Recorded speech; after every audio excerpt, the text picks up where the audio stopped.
अगर मैं तुमसे कहूं कि एक ही स्ट्रैटेजी से कोई ट्रेडर लगातार पैसा कमा सकता है और दूसरी तरफ कोई ट्रेडर 100 अलग अलग स्ट्रैटेजी सीख कर भी सालों तक लॉस में रह सकता है, तो शायद तुम्हें यह बात अजीब लगे, लेकिन सच यही है। ज्यादातर लोग मार्केट में इसलिए नहीं हारते क्योंकि उनकी स्ट्रैटेजी खराब होती है, बल्कि इसलिए हारते हैं क्योंकि उन्हें अपनी ही स्ट्रैटेजी पर भरोसा नहीं होता। 2 लॉस आते ही वे नई स्ट्रैटेजी ढूंढने निकल पड़ते हैं और यही सिलसिला महीनों नहीं, कई बार सालों तक चलता रहता है। लेकिन क्या कभी तुमने रुककर यह सोचा है कि अगर वही स्ट्रैटेजी 1000 बार टेस्ट की जाए तो क्या उसका असली चेहरा सामने आएगा? क्या तब तुम्हें पता चलेगा कि प्रॉब्लम स्ट्रैटेजी में है या तुम्हारी सोच में? आज मैं तुम्हें यही समझाने वाला हूं कि क्यों एक ही स्ट्रैटेजी को बार बार टेस्ट करना हर नई स्ट्रैटेजी सीखने से कहीं ज्यादा पावरफुल है। मैं तुम्हें यह भी बताऊंगा कि कैसे मैंने खुद इस गलती को बार बार दोहराया, कैसे हर लॉस के बाद मुझे लगता था कि मुझे नई स्ट्रैटेजी चाहिए और कैसे उसी सोच ने मुझे सबसे ज्यादा नुकसान पहुंचाया। लेकिन जब मैंने सिर्फ एक स्ट्रैटेजी को पकड़कर उसे बार बार टेस्ट करना शुरू किया, तब पहली बार मुझे समझ आया कि मार्केट में पैसा स्ट्रैटेजी बदलने से नहीं, बल्कि एक स्ट्रैटेजी को मास्टर करने से बनता है। अगर तुम भी बार बार स्ट्रैटेजी चेंज करने की आदत से परेशान हो और जानना चाहते हो कि प्रोफेशनल ट्रेडर एक ही सेटअप पर सालों तक भरोसा कैसे बनाए रखते हैं, तो इस वीडियो को आखिर तक जरूर देखना, क्योंकि हो सकता है आज के बाद ट्रेडिंग को देखने का तुम्हारा पूरा नजरिया बदल जाए। मैं चाहता हूं कि तुम अपने दिमाग में एक छोटा सा सवाल लेकर इस पूरे हिस्से को सुनो। अगर किसी ट्रेडर को एक ऐसी स्ट्रैटेजी दे दी जाए जिसकी विन रेट 60% हो और उसी स्ट्रैटेजी को किसी दूसरे ट्रेडर को भी दे दिया जाए, तो क्या दोनों का रिजल्ट एक जैसा होगा? पहली नजर में जवाब होगा हाँ, लेकिन मार्केट में सच बिल्कुल अलग है। एक ट्रेडर उसी स्ट्रैटेजी से लगातार पैसा कमाएगा, जबकि दूसरा कुछ ही दिनों में उसे बेकार घोषित कर देगा। ऐसा क्यों होता है? क्या स्ट्रैटेजी बीच में बदल जाती है? क्या चार्ट किसी एक इंसान के लिए अलग और दूसरे के लिए अलग चलता है? नहीं, फर्क सिर्फ इतना होता है कि एक ट्रेडर स्ट्रैटेजी को समझने की कोशिश करता है और दूसरा स्ट्रैटेजी को जज करने की जल्दी करता है। जब मैंने ट्रेडिंग की शुरुआत की थी, तब मैं भी यही गलती करता था। मुझे लगता था कि जितनी ज्यादा स्ट्रैटेजी सीख लूंगा, उतना जल्दी सक्सेस मिल जाएगा। एक दिन ब्रेकआउट स्ट्रैटेजी पे काम करता था, अगले हफ्ते प्राइस एक्शन सीखने लगता था। फिर किसी ने कहा कि मूविंग एवरेज सबसे बढ़िया है, तो मैं उसी पे चला जाता था। कुछ समय बाद कोई बॉलिंगर बैंड दिखा देता था, फिर मुझे लगता था कि शायद यही असली सीक्रेट है। हर नई स्ट्रैटेजी शुरू करते समय मेरा सेल्फ कॉन्फिडेंस बहुत ऊंचा होता था। मुझे लगता था कि इस बार सब बदल जाएगा, लेकिन जैसे ही 2 या 3 लॉस आते, मेरा पूरा भरोसा टूट जाता था। फिर मैं सोचता था कि शायद मेरी स्ट्रैटेजी गलत है और यहीं से मैं फिर किसी नई स्ट्रैटेजी की तलाश में निकल पड़ता था। अब एक सवाल पैदा होता है, क्या सिर्फ 2 या 3 लॉस ये साबित कर देते हैं कि कोई स्ट्रैटेजी खराब है? बिल्कुल नहीं। अगर ऐसा होता तो दुनिया का कोई भी प्रोफेशनल ट्रेडर कभी प्रॉफिट नहीं कमा पाता, क्योंकि मार्केट में ऐसी कोई स्ट्रैटेजी मौजूद ही नहीं है जो हर बार सही साबित हो। हर स्ट्रैटेजी में लॉस होंगे, फर्क सिर्फ इतना है कि कुछ लोग उन लॉस को प्रोसेस का हिस्सा मानते हैं और कुछ लोग उन्हें फेलियर मान लेते हैं। यही वो जगह है जहां ज्यादातर ट्रेडर हार जाते हैं। वे मार्केट से पहले अपने ही दिमाग से हार जाते हैं। उन्हें तुरंत रिजल्ट चाहिए। वे चाहते हैं कि पहली ही एंट्री प्रॉफिट दे, दूसरी भी प्रॉफिट दे, तीसरी भी प्रॉफिट दे। लेकिन मार्केट किसी की एक्सपेक्टेशन के हिसाब से नहीं चलता। मार्केट सिर्फ प्रोबेबिलिटी के हिसाब से चलता है। अगर तुम्हारी स्ट्रैटेजी सच में अच्छी है, तो उसका रिजल्ट एक ट्रेड में नहीं, बल्कि लंबे सीरीज ऑफ ट्रेड्स में दिखाई देगा। अब सोचो, अगर तुमने किसी स्ट्रैटेजी पर सिर्फ 10 ट्रेड किए और उनमें 4 लॉस हो गए, तो क्या तुम उसके बारे में सही फैसला ले सकते हो? शायद नहीं, क्योंकि सैंपल बहुत छोटा है। लेकिन अगर उसी स्ट्रैटेजी को तुमने 500 या 1000 बार टेस्ट किया हो, तब तुम्हें उसकी असली ताकत समझ आएगी। तब तुम्हें पता चलेगा कि वो किन मार्केट कंडीशन में सबसे अच्छा परफॉर्म करती है, किन सिचुएशंस में उससे दूरी बनानी चाहिए और कब उसका इस्तेमाल सबसे ज्यादा इफेक्टिव होता है। मैंने भी यही करना शुरू किया। मैंने पहली बार अपनी नज़र स्ट्रैटेजी बदलने से हटाकर उसे समझने पर लगाई। मैंने पुराने चार्ट्स खोले, हर सेटअप को ध्यान से देखा। जहां एंट्री बन रही थी वहां एंट्री मार्क की, जहां स्टॉप लॉस हिट हुआ उसे भी लिखा, जहां टारगेट मिला उसे भी रिकॉर्ड किया। शुरुआत में यह काम बहुत धीमा लगा। कई बार मन हुआ कि छोड़ो, कोई नई स्ट्रैटेजी सीख लेते हैं। लेकिन मैंने खुद से एक बात कही, अगर मैं आज फिर भाग गया तो मुझे कभी सच पता नहीं चलेगा। धीरे धीरे मुझे एक ऐसी चीज दिखाई देने लगी जो पहले कभी नहीं दिखी थी। मुझे समझ आने लगा कि मेरी स्ट्रैटेजी हर जगह काम करने के लिए बनी ही नहीं थी। वो कुछ खास मार्केट कंडीशन में शानदार रिजल्ट देती थी और कुछ जगहों पर उसका परफॉर्मेंस कमजोर हो जाता था। अब सवाल यह था कि क्या इसका मतलब स्ट्रैटेजी खराब है? बिल्कुल नहीं। इसका मतलब सिर्फ इतना था कि मुझे यह सीखना था कि उसे कब इस्तेमाल करना है और कब नहीं। यही वो असली मास्टरी की शुरुआत होती है। मास्टरी का मतलब ये नहीं कि तुम्हें 100 इंडिकेटर याद हो। मास्टरी का मतलब ये है कि तुम्हें अपनी एक स्ट्रैटेजी इतनी अच्छी तरह समझ आ जाए कि चार्ट देखते ही तुम्हारा डिसीजन इमोशन से नहीं बल्कि डेटा और रूल से आए। जब ये बदलाव आता है तब तुम हर कैंडल को देखकर एक्साइटेड नहीं होते, तुम हर मूवमेंट के पीछे नहीं भागते, तुम सिर्फ वही ट्रेड लेते हो जो तुम्हारे रूल के अंदर आते हैं। याद रखो, एक स्ट्रैटेजी को मास्टर करने का मतलब उसे ब्लाइंड होकर फॉलो करना नहीं है। उसका मतलब है उसे इतनी गहराई से समझना कि तुम्हें उसके स्ट्रेंथ भी पता हो और उसकी लिमिटेशंस भी। जिस दिन तुम्हें यह समझ आ जाएगी उसी दिन तुम्हारा फोकस स्ट्रैटेजी बदलने से हटकर खुद को बेहतर बनाने पर आ जाएगा। और यकीन मानो, उसी मोमेंट से तुम्हारी ट्रेडिंग जर्नी पहले से बिल्कुल अलग दिशा में आगे बढ़ने लगेगी। जब मुझे ये समझ आ गया कि बार बार स्ट्रैटेजी बदलने से कोई फायदा नहीं होने वाला, तब मेरे सामने एक नया सवाल खड़ा हो गया। अगर स्ट्रैटेजी नहीं बदलनी है तो फिर करना क्या है? क्या सिर्फ एक स्ट्रैटेजी चुन लेना ही काफी है? नहीं, यहीं पर ज्यादातर लोग दूसरी गलती कर बैठते हैं। वे एक स्ट्रैटेजी तो चुन लेते हैं लेकिन उसे कभी टेस्ट नहीं करते। वे 2-4 ट्रेड लेते हैं, थोड़ा प्रॉफिट आता है तो उन्हें लगता है कि स्ट्रैटेजी बहुत शानदार है, फिर कुछ लॉस आते हैं और वही स्ट्रैटेजी अचानक उन्हें बेकार लगने लगती है। आखिर ऐसा क्यों होता है? क्योंकि उनका भरोसा स्ट्रैटेजी पर नहीं, रिजल्ट पर होता है। मैंने भी शुरुआत में यही किया था। जब तक प्रॉफिट आता था मुझे लगता था कि मैंने मार्केट का सीक्रेट समझ लिया है, लेकिन जैसे ही लगातार कुछ लॉस हुए मेरा पूरा सेल्फ कॉन्फिडेंस खत्म हो जाता था। मुझे लगता था कि शायद ये स्ट्रैटेजी अब काम नहीं कर रही। लेकिन एक दिन मैंने खुद से एक सवाल पूछा, क्या मैं इस स्ट्रैटेजी के बारे में सच में कुछ जानता भी हूं? क्या मुझे इसकी एवरेज विन रेट पता है? क्या मुझे पता है कि लगातार कितने लॉस आ सकते हैं? क्या मुझे पता है कि ये किस तरह के ट्रेंड में सबसे अच्छा काम करती है? जवाब था नहीं। मैं सिर्फ ट्रेड कर रहा था लेकिन अपनी स्ट्रैटेजी को समझ ही नहीं रहा था। यहीं से मैंने अपना पूरा तरीका बदल दिया। मैंने फैसला किया कि अब मैं किसी भी स्ट्रैटेजी पर ओपिनियन नहीं बनाऊंगा जब तक उसके पीछे मेरे पास पर्याप्त डेटा नहीं होगा, क्योंकि बिना डेटा के हर फैसला सिर्फ इमोशन होता है। मैंने पुराने चार्ट्स निकालने शुरू किए, एक एक करके वही सेटअप ढूंढे जो मेरी स्ट्रैटेजी के रूल में फिट बैठते थे। मैंने सिर्फ ये नहीं देखा कि ट्रेड प्रॉफिट में गया या लॉस में, मैंने ये भी लिखा कि एंट्री कहां बनी थी, स्टॉप लॉस कितना था, टारगेट कितना था, ट्रेंड किस डायरेक्शन में था और क्या मैंने अपने रूल पूरी तरह फॉलो किए थे। अब तुम्हारे मन में सवाल आ सकता है कि इतनी मेहनत करने की जरूरत ही क्या है, सीधा रियल ट्रेडिंग करके सीख सकते हैं। सुनने में ये बात आसान लगती है लेकिन यही सबसे महंगी गलती होती है। अगर तुम बिना टेस्टिंग की रियल मनी से सीखने की कोशिश करोगे तो हर गलती की कीमत तुम्हें अपने कैपिटल से चुकानी पड़ेगी, जबकि बैक टेस्टिंग तुम्हें वही लेसन बिना फाइनेंशियल प्रेशर के सिखा देती है। धीरे धीरे मेरे सामने एक ऐसी तस्वीर बनने लगी जो पहले कभी दिखाई नहीं दी थी। मुझे पता चला कि मेरी स्ट्रैटेजी हर सिग्नल पर ट्रेड लेने के लिए बनी ही नहीं थी। कई बार मैं ऐसे ट्रेड ले रहा था जो मेरे रूल के अंदर आते ही नहीं थे। लॉस होने के बाद मैं स्ट्रैटेजी को दोष देता था जबकि गलती मेरी एग्जीक्यूशन की होती थी। क्या कभी तुमने भी ऐसा किया है? रूल कुछ और कहते थे लेकिन एंट्री तुमने जल्दी ले ली। एग्जिट का रूल कुछ और था लेकिन प्रॉफिट जल्दी बुक कर लिया। स्टॉप लॉस पहले से तय था लेकिन उसे हटाकर ट्रेड को और जगह दे दी। फिर लॉस हुआ और तुमने कहा कि स्ट्रैटेजी खराब है। सच ये है कि कई बार स्ट्रैटेजी नहीं, हमारा डिसिप्लिन खराब होता है। यही वजह है कि मैं हमेशा कहता हूं, स्ट्रैटेजी को टेस्ट करने का मतलब सिर्फ ये देखना नहीं है कि उसने कितना प्रॉफिट दिया। असली टेस्टिंग ये बताती है कि क्या तुम खुद अपने रूल फॉलो कर पा रहे हो या नहीं, क्योंकि अगर रूल ही फॉलो नहीं हो रहे तो फिर रिजल्ट का एनालिसिस करना भी बेकार है। एक और बहुत जरूरी सवाल आता है, आखिर कितनी बार टेस्ट करना चाहिए? क्या 50 ट्रेड काफी हैं? क्या 100 ट्रेड काफी हैं? मेरा जवाब हमेशा यही रहेगा कि जितना बड़ा सैंपल होगा उतनी साफ तस्वीर मिलेगी। अगर तुमने सिर्फ 20 ट्रेड किए हैं तो उनका रिजल्ट लक से भी प्रभावित हो सकता है, लेकिन जब वही पैटर्न सैकड़ों बार सामने आता है तब तुम्हें उसकी असली प्रोबेबिलिटी समझ आने लगती है। तब तुम्हारा भरोसा किसी यूट्यूब वीडियो, किसी टेलीग्राम चैनल या किसी दूसरे ट्रेडर की राय पर नहीं रहता। तुम्हारा भरोसा अपने खुद के डेटा पर बनने लगता है। और यकीन मानो, ट्रेडिंग में इससे बड़ी ताकत कोई नहीं होती, क्योंकि जिस इंसान के पास अपना डेटा होता है वो मार्केट की हर छोटी मूवमेंट से नहीं डरता। उसे पता होता है कि मेरी स्ट्रैटेजी में लगातार 4 या 5 लॉस आना भी पॉसिबल है। इसलिए जब वास्तव में ऐसा होता है तो वो घबराता नहीं, वो स्ट्रैटेजी नहीं बदलता, वो सिर्फ अपना अगला वैलिड सेटअप ढूंढता है।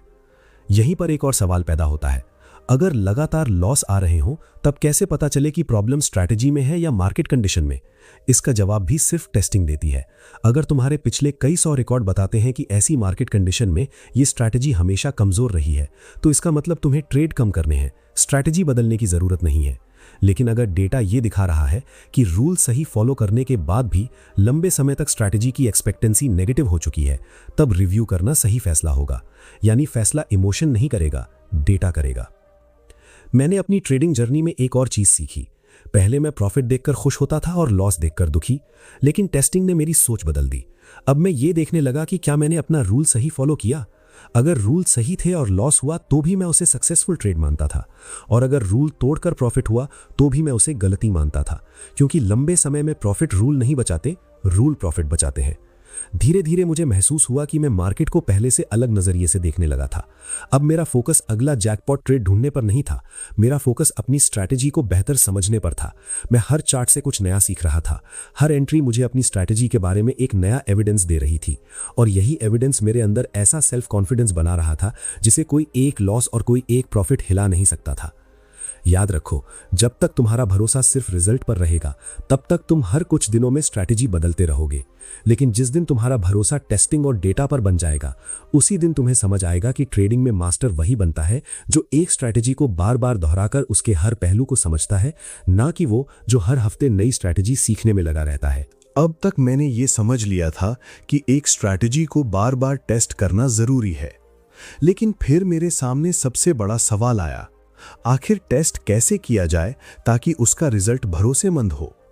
क्या सिर्फ पुराने चार्ट देखकर एंट्री और एग्जिट मार्क कर देना ही टेस्टिंग है? क्या सिर्फ कुछ प्रॉफिट देखकर यह मान लेना कि स्ट्रैटेजी काम करती है, या फिर कुछ लॉस देखकर उसे छोड़ देना? नहीं, अगर टेस्टिंग सही तरीके से नहीं होगी तो उसका रिजल्ट भी गलत होगा, और गलत रिजल्ट तुम्हें गलत डिसीजन लेने पर मजबूर कर देगा। मैंने शुरुआत में यही गलती की थी। मैं पुराने चार्ट खोलता था, जहां मुझे साफ साफ प्रॉफिट दिखाई देता था, वहां मैं कह देता था कि यहां तो मैं एंट्री ले लेता। लेकिन जब मैंने रियल मार्केट में वही स्ट्रैटेजी इस्तेमाल की तो वैसा रिजल्ट नहीं मिला। तब मुझे समझ आया कि मैं चार्ट को फ्यूचर जानकर देख रहा था, यानी मुझे पहले से पता था कि आगे क्या होने वाला है। लेकिन रियल मार्केट में ऐसा नहीं होता। रियल ट्रेडिंग में तुम्हें अगली कैंडल नहीं पता होती, इसलिए अगर टेस्टिंग भी उसी तरह नहीं होगी तो उसका कोई मतलब नहीं रहेगा। यहीं से मैंने अपना पूरा तरीका बदल दिया। मैंने खुद को मजबूर किया कि मैं चार्ट को बिल्कुल उसी तरह देखूं जैसे रियल टाइम में देखता। एक एक कैंडल आगे बढ़ाता, रूल चेक करता और सिर्फ वही डिसीजन लेता जो उस समय उपलब्ध जानकारी के आधार पर लिया जा सकता था। शुरुआत में यह प्रोसेस बहुत स्लो लगा। कई बार मन करता था कि जल्दी जल्दी पूरा कर लूं, लेकिन फिर मैंने खुद से पूछा, क्या मुझे जल्दी करनी है या सही सीखना है? जवाब बिल्कुल साफ था, अगर मास्टर बनना है तो जल्दबाजी की कोई जगह नहीं है। अब एक और सवाल आता है, क्या टेस्टिंग का मतलब सिर्फ विनिंग ट्रेड गिनना है? बिल्कुल नहीं। अगर तुम सिर्फ प्रॉफिट वाले ट्रेड देखोगे तो तुम अपनी सबसे बड़ी गलती कभी पकड़ नहीं पाओगे। मैंने अपने हर लॉस को भी उतनी ही गंभीरता से एनालाइज करना शुरू किया जितनी विनिंग ट्रेड को करता था। मैं खुद से पूछता था, क्या ये लॉस मेरे रूल फॉलो करने के बाद हुआ है या मैंने रूल तोड़ा था? अगर रूल सही थे तो मैं लॉस को एक्सेप्ट कर लेता था, लेकिन अगर रूल टूटे थे तो मैं समझ जाता था कि प्रॉब्लम स्ट्रैटेजी में नहीं, मेरी एग्जीक्यूशन में है। यही वो पॉइंट था जहां मेरी सोच बदलने लगी। पहले मैं हर लॉस के बाद स्ट्रैटेजी बदलने की सोचता था, अब मैं हर लॉस के बाद अपना एग्जीक्यूशन चेक करने लगा। सोचो, इन दोनों अप्रोच में कितना बड़ा फर्क है। पहले मैं बाहर प्रॉब्लम ढूंढता था, अब मैं अपने अंदर जवाब ढूंढ रहा था, और यही बदलाव धीरे धीरे मुझे बेहतर ट्रेडर बना रहा था। फिर मेरे सामने एक और दिलचस्प सवाल आया, अगर 2 बार बिल्कुल एक जैसा सेटअप बने तो क्या दोनों बार रिजल्ट एक जैसा होगा? ज्यादातर नए ट्रेडर कहेंगे होना चाहिए, लेकिन मार्केट में ऐसा नहीं होता। बिल्कुल एक जैसे दिखने वाले 2 सेटअप भी अलग अलग रिजल्ट दे सकते हैं। क्यों? क्योंकि ट्रेडिंग सर्टेनिटी का गेम नहीं है, प्रोबेबिलिटी का गेम है। तुम्हारी स्ट्रैटेजी तुम्हें सिर्फ एक एज देती है, गारंटी नहीं। अगर तुम इस फर्क को नहीं समझोगे तो हर लॉस तुम्हें हिला देगा। यहीं पर 1000 बार टेस्टिंग की असली ताकत सामने आती है। जब तुम किसी सेटअप को सैकड़ों बार देखते हो, तब तुम्हारा दिमाग ये एक्सेप्ट करने लगता है कि हर सिग्नल प्रॉफिट नहीं देगा। लेकिन अगर ओवरऑल एक्सपेक्टेंसी पॉजिटिव है तो कुछ इंडिविजुअल लॉस कोई मायने नहीं रखते। यही सोच तुम्हें इमोशन से बाहर निकालती है। अब तुम्हारा फोकस इस बात पर नहीं रहता कि अगला ट्रेड जीतेगा या हारेगा। तुम्हारा फोकस इस बात पर रहता है कि क्या ये ट्रेड मेरे रूल के अनुसार है। अब जरा अपने आप से एक सवाल पूछो, क्या तुम हर बार वही रूल फॉलो करते हो जो तुमने अपनी स्ट्रैटेजी में लिखे हैं, या फिर चार्ट देखकर बीच में अपना डिसीजन बदल देते हो? अगर दूसरा जवाब है तो समझ लो कि अभी तुम्हारी टेस्टिंग अधूरी है, क्योंकि स्ट्रैटेजी तभी टेस्ट होती है जब रूल हर बार एक जैसे लागू किए जाएं। अगर रूल बदलते रहेंगे तो रिजल्ट कभी भरोसेमंद नहीं होगा। मैंने अपनी जर्नल में एक और चीज लिखनी शुरू की, सिर्फ एंट्री और एग्जिट नहीं, बल्कि अपना इमोशन भी। ट्रेड लेते समय क्या मुझे फियर था, क्या मुझे जल्दी थी, क्या पिछले प्रॉफिट की वजह से ओवर कॉन्फिडेंस आ गया था, क्या पिछले लॉस की वजह से मैं हेजिटेशन महसूस कर रहा था? शुरुआत में मुझे लगा कि इसका स्ट्रैटेजी से क्या लेना देना, लेकिन कुछ महीनों बाद जब मैंने अपना रिकॉर्ड देखा तो एक पैटर्न सामने आया। मेरे सबसे बड़े लॉस स्ट्रैटेजी की वजह से नहीं थे, वे उन दिनों हुए थे जब मैंने इमोशन में आकर रूल बदले थे। यानी मेरी सबसे बड़ी कमजोरी चार्ट नहीं, मेरा माइंड था। तब मैंने एक और बात समझी, स्ट्रैटेजी को 1000 बार टेस्ट करने का मतलब सिर्फ चार्ट को समझना नहीं है, इसका मतलब खुद को समझना भी है। क्योंकि एक ही स्ट्रैटेजी दो अलग अलग लोगों के हाथ में अलग अलग रिजल्ट दे सकती है। वजह स्ट्रैटेजी नहीं, एग्जीक्यूशन होती है। अगर तुम्हारा माइंड हर दूसरे ट्रेड के बाद डिसीजन बदल देता है तो दुनिया की सबसे अच्छी स्ट्रैटेजी भी तुम्हारी मदद नहीं कर सकती। अब सवाल यह है कि इतनी लंबी टेस्टिंग के बाद सबसे बड़ा फायदा क्या मिलता है? सबसे बड़ा फायदा यह नहीं कि तुम्हें विन रेट याद हो जाती है, सबसे बड़ा फायदा यह है कि तुम्हारा डिसीजन स्टेबल हो जाता है। पहले जहां हर कैंडल देखकर तुम्हारा माइंड बदल जाता था, अब तुम सिर्फ रूल देखते हो। पहले जहां हर लॉस तुम्हें स्ट्रैटेजी बदलने पर मजबूर करता था, अब तुम उसे प्रोबेबिलिटी का हिस्सा मानते हो। पहले जहां हर प्रॉफिट तुम्हें ओवर कॉन्फिडेंस देता था, अब तुम जानते हो कि एक ट्रेड कुछ साबित नहीं करता। याद रखो, प्रोफेशनल ट्रेडर और नए ट्रेडर के बीच सबसे बड़ा अंतर नॉलेज का नहीं, कंसिस्टेंसी का होता है। नया ट्रेडर हर दिन कुछ नया सीखने में लगा रहता है, प्रोफेशनल ट्रेडर हर दिन वही सही काम दोहराने में लगा रहता है। और जब तुम एक ही स्ट्रैटेजी को ईमानदारी से बिना शॉर्टकट लिए बार बार टेस्ट करते हो, तब धीरे धीरे तुम्हारा माइंड मार्केट के शोर से बाहर निकलने लगता है। उस समय तुम्हारे डिसीजन गेस पर नहीं, एविडेंस पर आधारित होते हैं। और जिस दिन तुम्हारा हर डिसीजन एविडेंस से आने लगेगा, उसी दिन तुम्हारी ट्रेडिंग सिर्फ किस्मत का खेल नहीं रहेगी, बल्कि एक डिसिप्लिन्ड प्रोसेस बन जाएगी।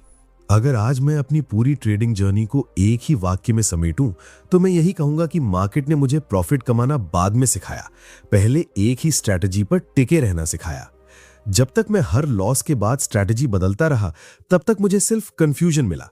लेकिन जिस दिन मैंने एक स्ट्रैटेजी चुनी, उसे बार बार टेस्ट किया, हर ट्रेड को रिकॉर्ड किया, अपनी गलतियों को एक्सेप्ट किया और डेटा के आधार पर डिसीजन लेना शुरू किया, उसी दिन मेरी सोच बदलने लगी।